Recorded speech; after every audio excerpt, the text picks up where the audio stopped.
Jo. Je to instrumentál. Takže môj názor na nové Inferno.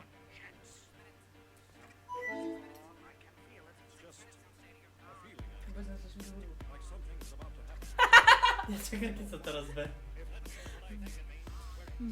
Tak poď. Takže Dej to. nové Inferno.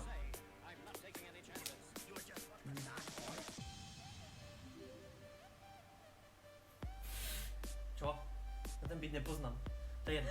To Nové není Inferno. ono. Nové Inferno je totálna pičovina, pretože menia veci, ktoré v tej hre dávno sú. Veci, ktoré v tej hre sú proste roky a ľudia sa naučili všetky svoje stratégie, taktiky, proste smoky. Ale tie veci nám potrebujú zmeniť iba kvôli tomu, aby zmenili grafický dizajn tej hry, ktorý nám nejako moc nepomáha. Treba pracovať s vecami, čo sú tam a tie ich vylepšovať, proste nie ich kompletne celé prerábať. Keď chceme kompletne prerábať, nech vytvoríme novú hru.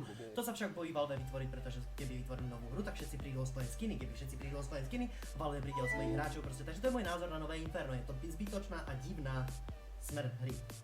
Maďarčina. BAM! Nemáte to.